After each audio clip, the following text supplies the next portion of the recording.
Welcome all of you, the viewers of Poland Daily Culture. My name is Maria Kodzielska, and we are talking about endangered alphabets.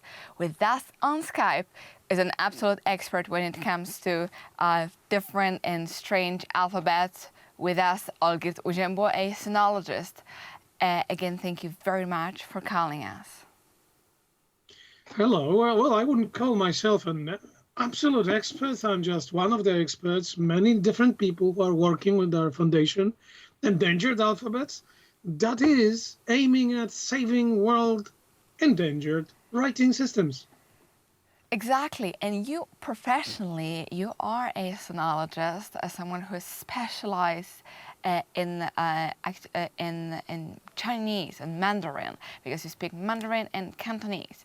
But doing this, you also found this wonderful urge and need to rescue alphabets which are endangered all over the world and have not much to do with Chinese, but just the fact that they are even more difficult. A strange thing for a vocation in life, but we support such kind of craziness. So tell us about the endangered alphabet in Asia. So let's start with China at the beginning, because since you already specialize in China. Well, as you probably know, my start into the world languages was Chinese. And as I said, it was just a start. What we do work in endangered alphabet is something I was always interested in since I was a kid, which is writing systems, visual communication. And even though you may find this strange, I would say this is one of the most important things that is happening today. Because actually, most of what you have on the computer, most of what you have surrounding you is one or another way a visual communication system, which is by us considered a kind of writing.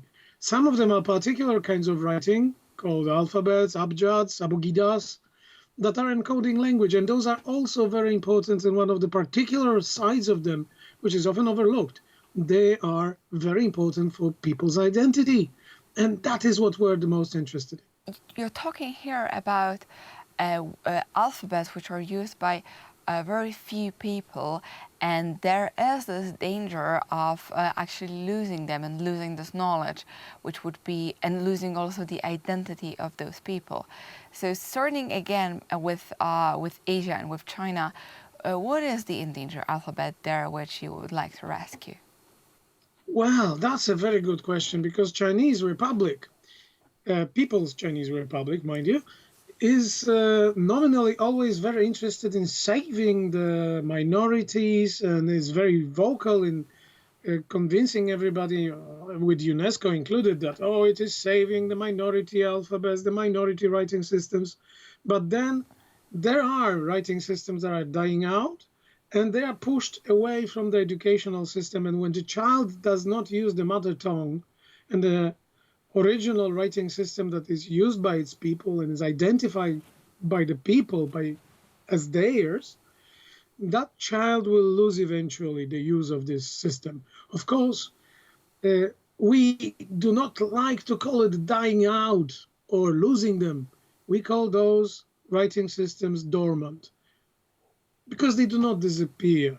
They will still exist, but we need to revitalize them, to reuse them, and to use them again. And thusly we can save the alphabets, to make it useful. And there are systems like that in China. For example, the square system of Zhuang, it is pretty unknown minority in China, which is forcefully, by combined efforts of missionaries and Chinese communists, Zhuang are using the alphabetic system to write down their language, but they traditionally used a system based on Chinese characters. And that system is definitely getting out of use entirely, although there's few people that are still trying to use it and to revitalize it. This is very common effort with, for example, Vietnamese people trying to use the Thunom, the local writing system that is derived from Chinese. Usually on the regular basis, Vietnamese use the alphabetic writing system based on French, which is Latin, of course. And this is always the question of identity. all extremely interesting, and we'll talk more about it in the next episode, because it seems like it is a huge struggle, and also something of being able to, for us Europeans, to be conscious about, at least.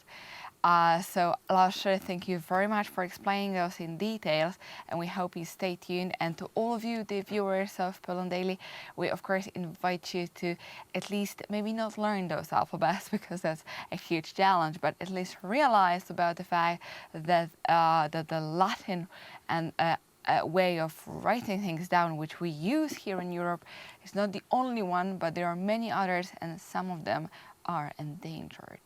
And thank you very much for watching Poland Daily Culture.